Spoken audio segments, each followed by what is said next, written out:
Estamos celebrando el domingo 26º del tiempo ordinario. Quiero detenerme, al igual que la semana pasada, en la segunda lectura que sigue siendo de San Pablo a los Filipenses. Quiero detenerme solamente en una frase. San Pablo dice: no os encerréis en vosotros mismos. Qué hermoso. Esta es una frase maravillosa. No os encerréis en vosotros mismos. No puede ser nunca conforme a la voluntad de Dios que yo me encierre en mí mismo. Quiere decir que yo me haga ciego a la realidad del prójimo. No, Dios a nosotros nos ha creado y nos ha puesto en el mundo para que nosotros nos santifiquemos en nuestra relación con el prójimo.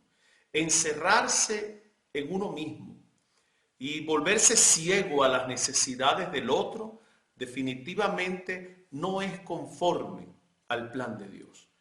Y nosotros, los seres humanos, perfectamente podemos encerrarnos tanto en nosotros mismos que nos volvemos ciegos hasta las necesidades de nuestros seres amados. Un esposo que se vuelve ciego ante la necesidad de su esposa, o viceversa. O un padre o una madre que se vuelve ciego o ciega ante la necesidad de sus hijos. O al revés, un hijo que se vuelve ciego ante la necesidad de su padre o de su madre anciana o enferma, etc. Entonces, qué hermoso que hagamos vida esto que San Pablo nos pide, nos exhorta a que nosotros no nos encerremos en nosotros mismos. Termino con el Evangelio de este domingo. Jesucristo nos dice: hay un padre que tiene dos hijos y le dice a uno: haz esto. Y él dice: no, yo no voy a hacer nada. Pero después se arrepiente y va y lo hace. En cambio le dice al segundo hijo: ve y haz esto. Y él le dice: ¿cómo no, papá? Yo voy. Pero después no va. No dice por qué, pero no va y no lo hace. ¿Cómo tengo que ser yo? ¿Como el primer hijo o como el segundo? Yo no tengo que ser ni como el primero ni como el segundo. Dios quiere que yo sea correcto y perfecto, que yo le diga sí y que obre en consecuencia. Eso es lo ideal. Que yo escuche lo que Dios quiere y yo le diga: Señor, hágase en mí según tu voluntad, y después trabaje para que eso se haga realidad. Eso es lo ideal. Lo otro, bueno, lógicamente entre el ejemplo de los dos hijos, hizo mejor el que, a pesar de decir que no, después fue e hizo la voluntad de su padre. ¿Qué es aquí lo importante? Que yo le pida a Dios el don del discernimiento.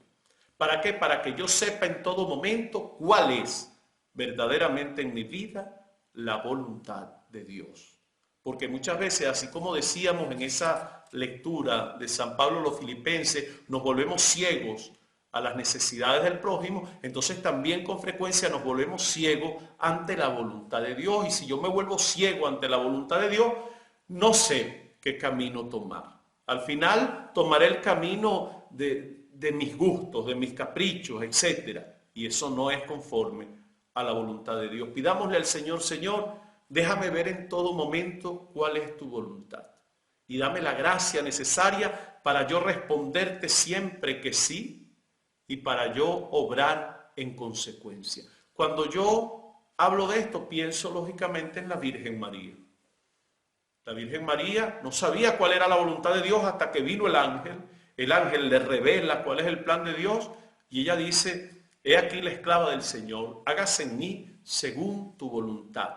Y después obró en consecuencia e hizo todo lo que tenía que hacer, entregando su vida y viviendo de una manera maravillosa para que verdaderamente por medio de ella la voluntad de Dios se hiciera realidad. En este caso, se hiciera vida en la persona de Jesucristo.